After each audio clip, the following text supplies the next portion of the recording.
7 years after he went abroad to study, the boy I had loved for most of my life finally came home with a girlfriend he planned to marry. That same week, my doctors told me the truth at last. After 7 years of treatment, my cancer could no longer be controlled. I was allowed to go home, not to recover, but to wait for the end. When Sherman saw me being pushed out of the hospital by my mother, a faint, mocking smile curved his lips. 7 years, he said coolly. And you've ended up like this? You can't even walk anymore. I quietly tugged my sleeve down, hiding the marks left by years of injections. It's nothing, I replied.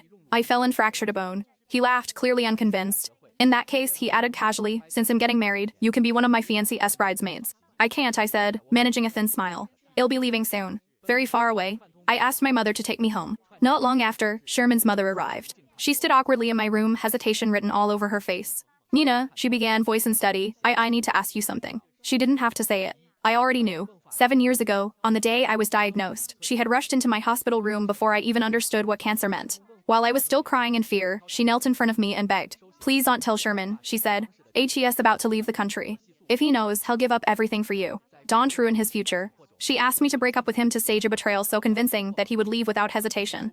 I agreed. So the first thing I did after my diagnosis was not start treatment, but destroy the person I loved most. Now, history repeated itself. Sophie is perfect for him, she said quietly. If Sherman finds out the truth, I'm afraid everything will fall apart. So could you just avoid him for a while? You're very ill anyway. My mother's hands trembled with anger, but I stopped her. I won't tell him what happened back then, I said calmly. But I won't promise to disappear. I couldn't. For 7 years, he had been the reason I endured treatment, surgery, and countless hospital nights. My mother kept me alive with one promise that one day, I would see him again. But now, Sherman had moved on. When I woke from a short sleep, I heard his voice in the living room. He was holding his fiancée's hand, telling my mother that the past no longer mattered. Sophie smiled gently, thanking me for letting him go so she could meet him. That was when my mother finally lost control. I forced myself upright. Mom, I called weakly. Help me to my wheelchair. Because if this was truly the last time I would see him, then I would face Sherman myself and decide whether the truth should finally be told.